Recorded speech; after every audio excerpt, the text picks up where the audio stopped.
In this video, I'm going to share some useful insights on how you can get the most out of your therapy sessions. Instead of seeing therapy as a quick fix or a temporary solution, I want to show you how it can be an incredible tool for long-term self-improvement. I'll be sharing some practical tips as well as sharing my own experience. And this video is also for the therapy skeptics, the people who are considering therapy and the people who have been to therapy and didn't get the results they were hoping. Hey guys, I'm Jacob. I'm your radiant mindset coach, energy crystal specialist, and aura expert. And on this channel, I'll be making videos on how you can heal your inner child and how you can level up mentally and spiritually. So let's get into it. So the first thing I wanted to talk about was our perception on what therapy is. I feel like a lot of the time it's thought of as this like quick fix, this like one-time cure. And for me, I also felt this way for a long time. You know, I would let my mental health problems get worse and worse over time because in my mind, in the back of my mind, I knew that I would have therapy as this thing I could just go to. And even after going to therapy and going through that whole process, I still have bad days. I still have days where I have low self-confidence. I think back to times where I was surrounded by people who would tell me, oh, why are you acting this way? Like, you've been to therapy, like you shouldn't be feeling sad, you know? And I think that's also a big problem in society we have. I don't think therapy is a one-time solution type of thing. I feel like therapy won't fix you, but it can get you started on this quest of getting curious about your inner world. Our perception of what therapy is should be a useful tool rather than this like one end fix to all of our problems. So what is the role of a therapist or psychotherapist? In my opinion, I feel like their role is to provide us with a space for us to express our thoughts and feelings that we wouldn't normally feel comfortable expressing to other people. Also, I feel like a good psychotherapist will work with your energy and not against it, and they will pick up on little things and they will give you little challenges, and I feel like that is what a good psychotherapist will do. I feel like when we have a group of people that we're comfortable with, like whether it's our family or friends, sometimes they can enable us to do bad behaviors. And I find that when I'm around my family and if they have like bad eating habits or bad like sleep habits, it will rub off on me sometimes, and I'll be like, okay, that's okay to do. So I feel like having someone you can like talk to and kind of observe even like your habits and day-to-day routine is really important as well. But I think most importantly, the role of any psychotherapist is to get you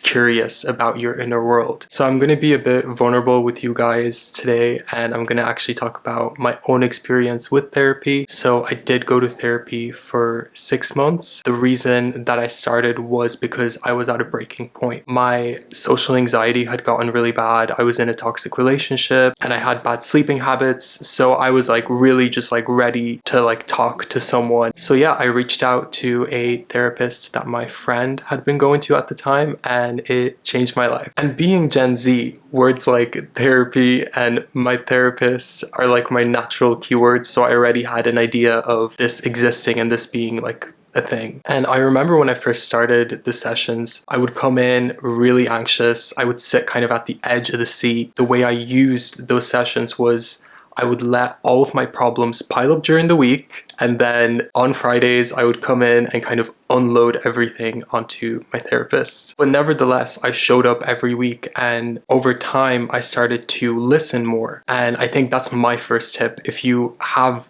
been to therapy or are going to it right now, definitely listening to what the therapist has to say is very beneficial, because the more I listened, the more I would actually go away from those sessions with this feeling of letting go, which would just get bigger and bigger the more that I listened. I started to notice in myself the way I would feel after those sessions. That feeling, it stayed with me for a few days, and then it would eventually just go back to me feeling like anxious again and having these like negative thoughts in my mind. So I sort of thought about like, what can I do for me to remember a lot of the things that were said in that session.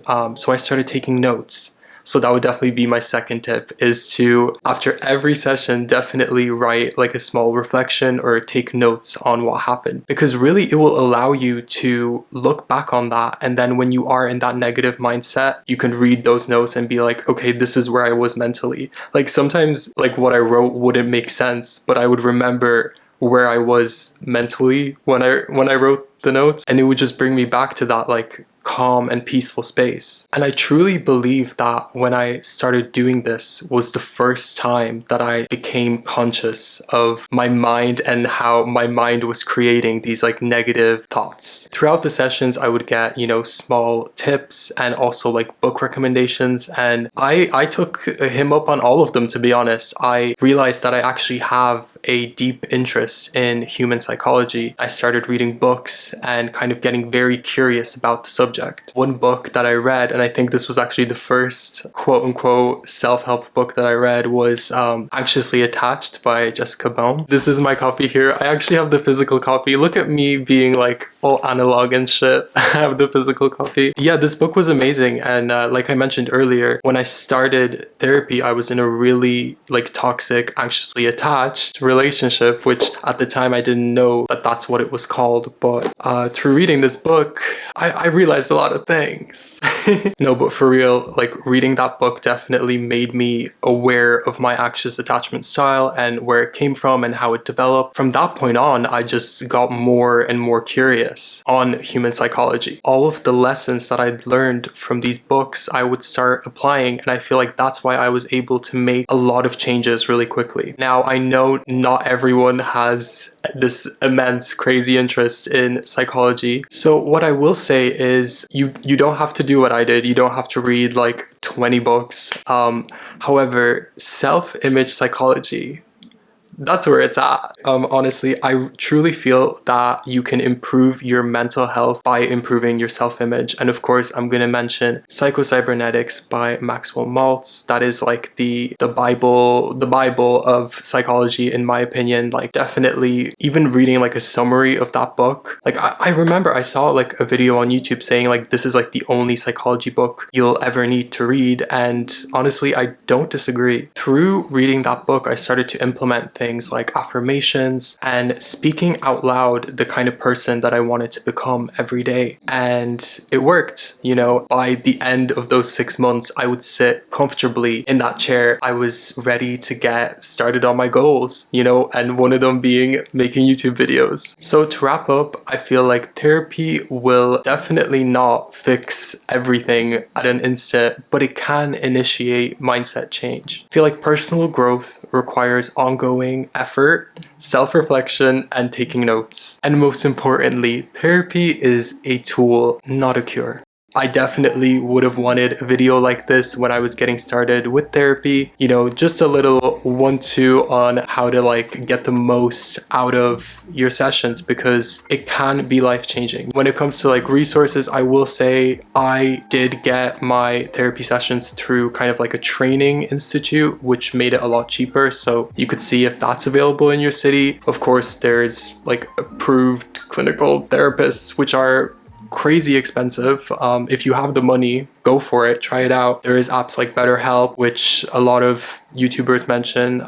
I've also heard from some friends that it's pretty good, so I would check that out too. So yes, you've made it to the end of my second video, and thank you so much for watching. And if you enjoyed this video, I have one other video about how to not feel like you're wasting time in your 20s. So yeah, I'll see you guys next week. Bye.